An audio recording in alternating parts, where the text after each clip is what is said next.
ঈশা, কোথায় যাচ্ছ? ইরফান, এটা তোমার আর আমার মাঝখানে শেষ দেয়া। সাইন করে দিও। আমি না আমার জীবনের সবকিছু বাজিয়ে রেখেছিলাম তোমার জন্য। তুমি যখন 2 মাস রিহ্যাবে ছিলে, আমি প্রতিটা রাত মোনাজাতে কাটিয়েছি।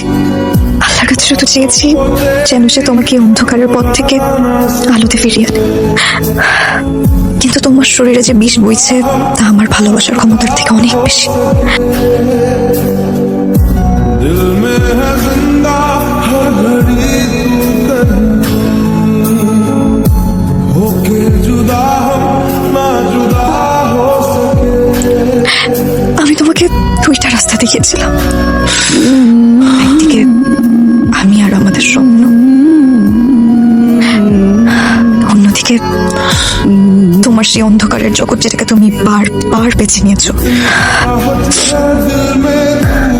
ঈশা, ঈশা, আমি সরি। ঈশা, সরি?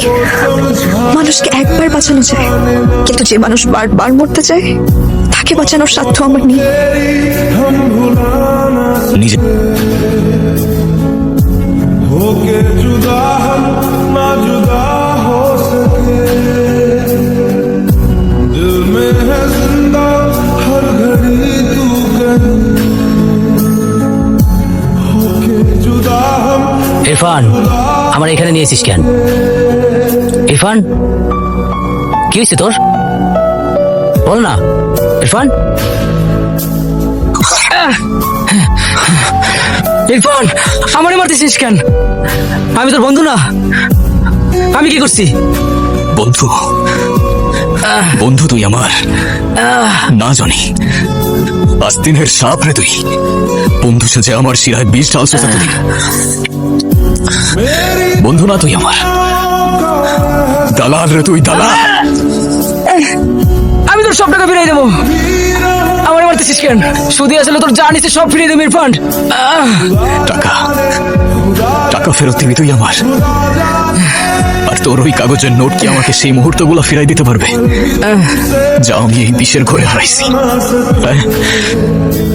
ফিরাই দিতে পারবি আমার মায়ের সেই শেষ সময়টা যখন আমার তার পাশে থাকার কথা ছিল, আর আমি ছিলাম তোর এই বিষের ঘরে?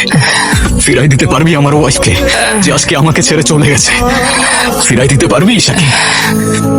ফিরাই দিতে পারবি আমার মাকে? তোর কত টাকা লাগে আমি তোকে দেব। আমি জানি তুই পারবি না। ইরফান, প্লিজ মাফ করে দে। মাফ করে দে ভাই, আমার মাফ করে দে। যা দিলাম তোকে মাফ করে, কারণ একদিনের জন্য হলেও তোকে আমি আমার ভাই ভাবছিলাম। তবে আজ থেকে তুই, তোর এই নেশা আর তোর বিষাক্ত বন্ধুত্ব সব এখানেই ছেড়ে দে।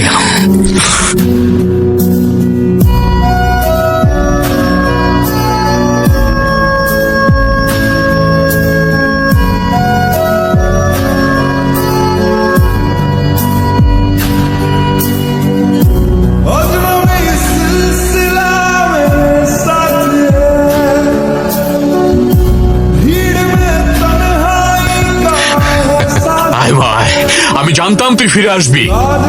এই ঘরের দরজা তোর জন্য সারা জীবন খোলা ছিল। শুধুমাত্র ওই অভিশাপটার জন্য আমি দেয়াল তুলেছিলাম। তুই ফিরে এসেছিস, আজ আমার বুকের উপর থেকে পাথরটা নেমে গেছে। আমি জানতাম যে ওই ছেলে তোর যোগ্য না। ভাঙা কাজ দিয়ে কখনো ঘর করা যায় না। কাল থেকে আমি তোর জন্য নতুন সম্বন্ধ দেখবো। আমি এমন রাজপুত্র আনবো যে তোর পাশে দাঁড়ালে লোকে তাকিয়ে দেখবে।